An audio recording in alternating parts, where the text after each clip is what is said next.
బురదజం కమ్యూనిటీకి జరుగుతున్న అన్యాయం పైన రిజర్వేషన్ పైన నేను ఎత్తని గొంతుగా నిలదని ప్రభుత్వం తెలవని విధానం అనేది లేకుండా ఉండేది. ఈరోజు చివరి స్థాయిలో కూటమి ప్రభుత్వం మన అసెంబ్లీలో గౌరవ ఉప ముఖ్యమంత్రి వర్యులు పవన్ కళ్యాణ్ గారు, సీఎం గారు గౌరవ చంద్రబాబు నాయుడు గారు తీర్మానం చేసి కేంద్రానికి పంపిస్తున్నందుకు సంతోషిస్తున్నాను.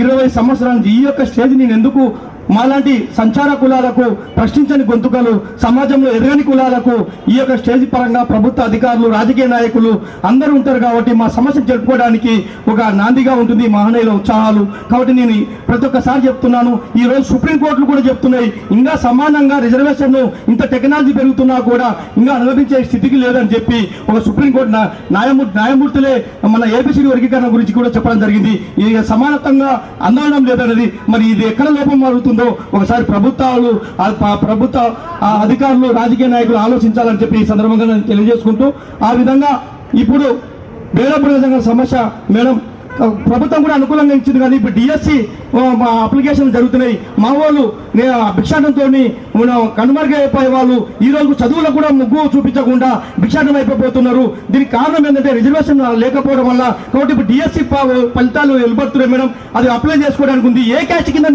నమోదు చేసుకోవడానికి కూడా లేకుండా పోతుంది. కాబట్టి ఇది ఒకసారి ప్రత్యేకంగా మీరు చొరవ తీసుకోండి. విషయాలు కలెక్టర్ కలిసండి.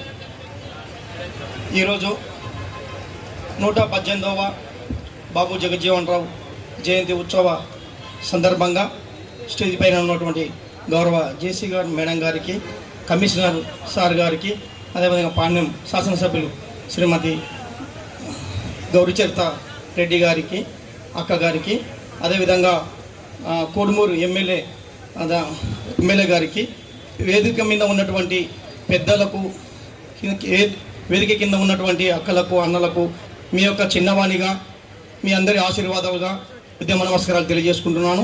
బేడ బుడగజంగం సంక్షేమ సంఘం ఆధ్వర్యంలో ఈరోజు ఈ మహానుభావుని యొక్క చరిత్రని కరపత్రాల ద్వారా ప్రతి ఒక్కరికి చేరవేర్చారు గవర్నమెంట్ తరఫున.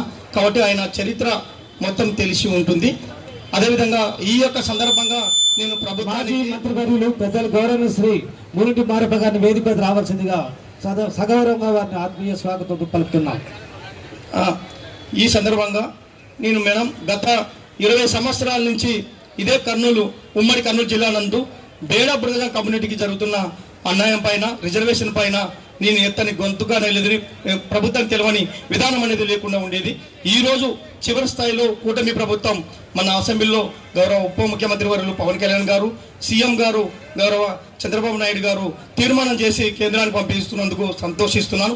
20 సంవత్సరాల నుంచి ఈ యొక్క స్టేజ్ నేను ఎందుకు మాలాంటి సంచార కులాలకు, ప్రశ్నించని గొంతుకలు, సమాజంలో ఎదగని కులాలకు ఈ యొక్క స్టేజ్ పరంగా ప్రభుత్వ అధికారులు, రాజకీయ నాయకులు అందరూ ఉంటారు కాబట్టి మా సమస్యను జరుపుకోవడానికి ఒక నాందిగా ఉంటుంది మహనీయుల ఉత్సాహాలు. కాబట్టి నేను ప్రతి ఒక్కసారి చెప్తున్నాను, ఈరోజు సుప్రీంకోర్టులు కూడా చెప్తున్నాయి ఇంకా సమానంగా రిజర్వేషన్ ఇంత టెక్నాలజీ పెరుగుతున్నా కూడా ఇంకా అనుభవించే స్థితికి లేదని చెప్పి ఒక సుప్రీంకోర్టు న్యాయమూర్తులే మన ఏబిసిడి వర్గీకరణ గురించి కూడా చెప్పడం జరిగింది. ఇది సమానత్వంగా అందడం లేదనేది మరి ఇది ఎక్కడ లోపం మారుతుందో ఒకసారి ప్రభుత్వ అధికారులు, రాజకీయ నాయకులు ఆలోచించాలని చెప్పి ఈ సందర్భంగా నేను తెలియజేసుకుంటూ, ఆ విధంగా ఇప్పుడు బేడబురద సమస్య మేడం ప్రభుత్వం కూడా అనుకూలంగా ఇచ్చింది. కానీ ఇప్పుడు డిఎస్సి అప్లికేషన్లు జరుగుతున్నాయి. మా వాళ్ళు భిక్షాటంతో కనుమరుగైపోయే వాళ్ళు ఈ రోజు చదువులకు కూడా ముగ్గు చూపించకుండా భిక్షాటం అయిపోతున్నారు. దీనికి కారణం ఏంటంటే రిజర్వేషన్ లేకపోవడం వల్ల. కాబట్టి ఇప్పుడు డిఎస్సి ఫలితాలు వెలువడుతున్నాయి మేడం, అది అప్లై చేసుకోవడానికి ఉంది. ఏ క్యాస్ట్ కింద నమోదు చేసుకోవడానికి కూడా లేకుండా పోతుంది. కాబట్టి ఇది ఒకసారి ప్రత్యేకంగా మీరు చొరవ తీసుకోండి.